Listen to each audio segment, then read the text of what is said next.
We need to talk. I feel like these verified reviewers on Rotten Tomatoes are giving Will Smith a hard time with Gemini Man.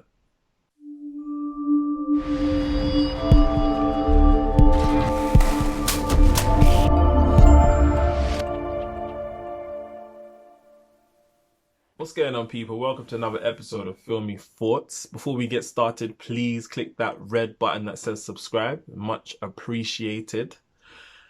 As you saw in the intro, today we're going to talk about Gemini Man. It's just come out. I was supposed to watch it last night. Took the missus out to eat.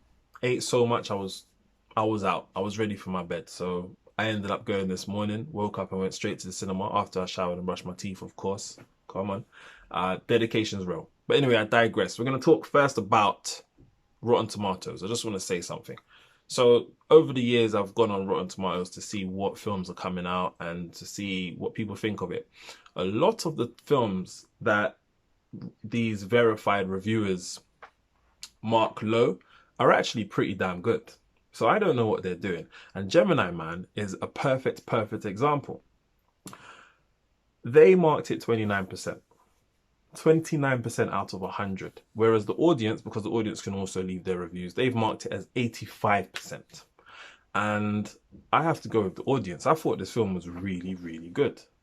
Really good. It's just shy of 2 hours long, but it did not feel like 2 hours. I was engaged from beginning to end. It was a really good film. The CGI, the graphics, the craftsmanship, I thought was really good. I've said that a couple of times now, so just believe me, the film is really good. Yeah.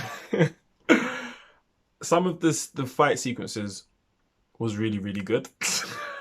That is the theme for this video, because the older Will Smith as well as the younger Will Smith, they were in the same scene, the same shot throughout a lot of the fight sequences. And obviously there's only one Will Smith. So how they was able to duplicate and make him look 20 to 30 years younger, I have no idea.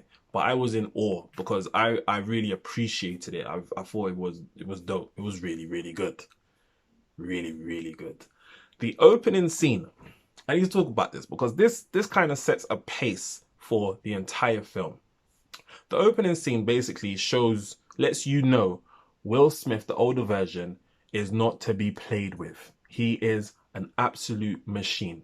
He manages to shoot someone on a moving train that is traveling at over 200 kilometers an hour while he is at least 2 to 3 kilometers away. And he shoots him through a window. It was crazy. It was crazy. I thought that scene was cold. It was shot very well, that scene, when I think about it. You will understand when you watch it. Or if you have watched it, hopefully you are understanding. Leave a comment and we'll discuss it. Brief synopsis on the film. Basically, Will Smith is an assassin, a government assassin, and he wants to go into retirement because his conscience is starting to play with him. He says quite openly he can't even look in the mirror nowadays, so he knows something's not right, hence why he wants to go into retirement.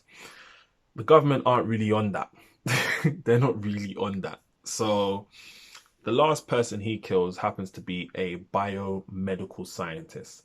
But they lied to Will Smith and they told him that he was actually a terrorist. One of Will Smith's old friends then contacts him and says, bro, that last person you killed is not the person that they said he was. And Will Smith starts to think, maybe I should look into this. Little does he know that the person who he killed actually helped clone him 20 years prior. And the government then send his younger clone to try and kill him. Yeah, that's it in a nutshell. I'm not going to say too much more. I think I've told you briefly what it's about, but it's a really good film. It wasn't until the end that I kind of understood the underlying meaning of this film. I don't know if that was done by design or if I was just slow. It's probably me being slow, which is fine. But after I clocked it, I thought, okay, this is a really good film. So it basically addresses the whole thing with technology advancements that we currently have, of whether we should start cloning soldiers. That way it will save families from crying. It will save soldiers from coming home either in a box or with severe PTSD, where they end up homeless, where they can't reconnect with society, or where they commit suicide. Which is, I think, is a valid question. I would say not to. Still, I think no war is a good war. People need to talk more. But yeah, it's a good question. It's interesting because I don't know anyone in the army. I've never lost anyone through the army, so I can't relate. And I'm sure a lot of people who have been through that kind of situation may think differently. But I liked it. It was a really, really good film. There was a saying in there. One of the Russians was in there, and he said something so bossy. I love bossy moments. I really do. So the opening scene was a bossy moment. And this one I'm about to tell you was bossy as well. So Will Smith's talking to the Russian man. The Russian man kind of knows what's going on. So Will Smith's gone to him to find out what's going on. And Will Smith says to him, so if this is what's going on and they're cloning people, or they're cloning me, should I say, and because I'm the best and they want more of me as a weapon, why don't you lot send a missile and just blow the place up? The Russians' response was, we are doing that, but you're the missile.